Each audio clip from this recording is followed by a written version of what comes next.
And welcome back to Coach's Corner, everyone. We are thrilled to have Arcadia boys soccer coach Paul Miles with us today. Back by popular demand, I would say. Yeah, thanks for having me again, Ryan. Thanks so much. Exciting week, Apache athletics. We have girls water polo in the playoffs today, girls basketball Thursday, girls soccer just won their seventh straight league title. They're in the playoffs Thursday, 5 o'clock at home.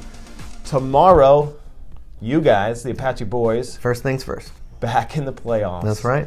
How exciting is this for your team to be back after a couple of years not in the playoffs? Well, we're excited about it. You know, on our first interview, you were asking what our goal was, and our overall goal was to make playoffs. So here we are.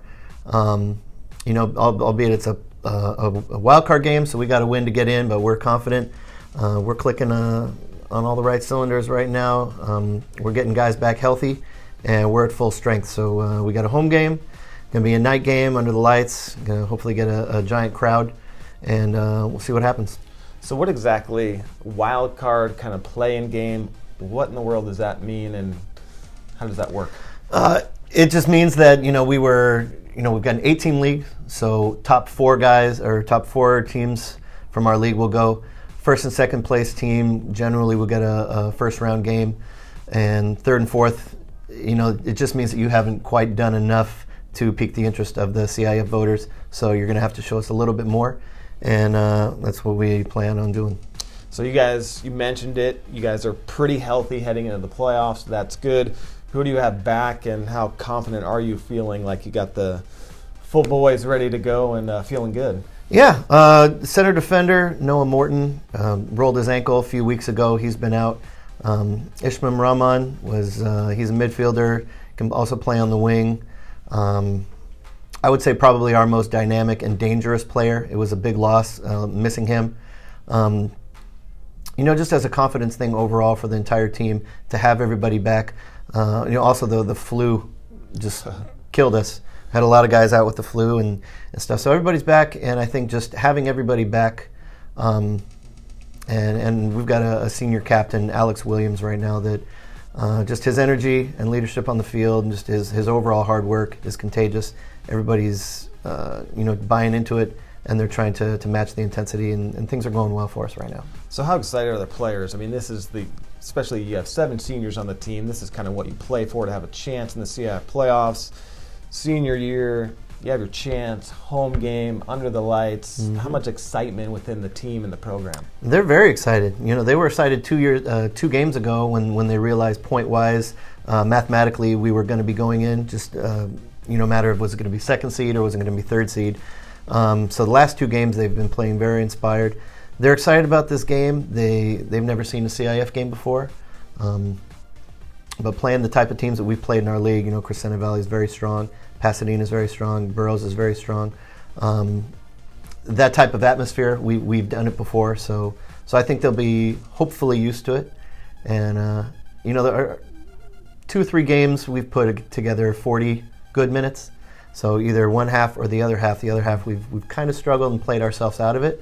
But if they can put together 80 full minutes, I don't think there's a team in Division 5 that we can't either beat or give a good match to.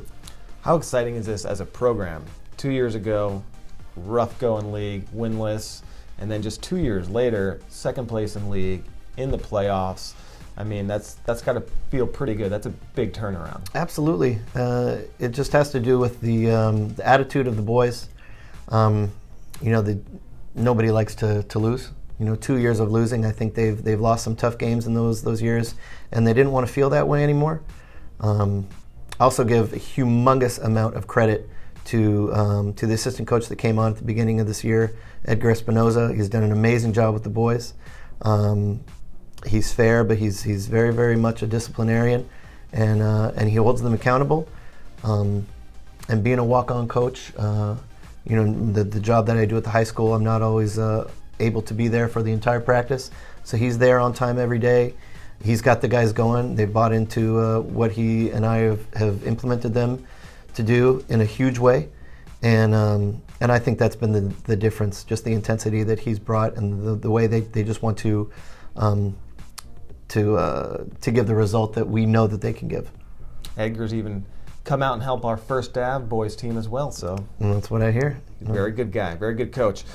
So here it is, Arroyo. What do we know about them? We're in Division 5 CIF Playoffs now. Arroyo, you haven't seen them. What do you know about them? What are you expecting? I've done a little bit of studying on them. I know they're coming from a league that is playing with South El Monte, Rosemead.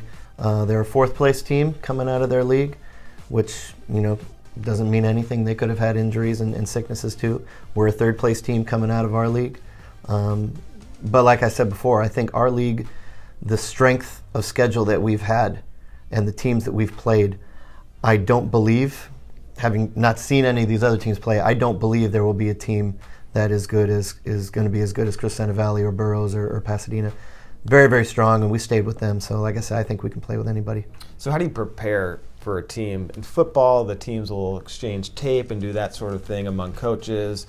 What's the preparation process for you guys going into a playoff game with a team you don't know too much about? Yeah, for us, I think it's just going to be business as usual. Just play our style. In soccer, as you know, your soccer play, you don't want to have the other team dictate, how you play that game. You don't want to play, down to the level of your opponent. If you're playing a team that you don't believe is as good as you want to play your game and try to bring them up to you. And if you're outclassing them, you want to show on the field that you're the better team and handle them.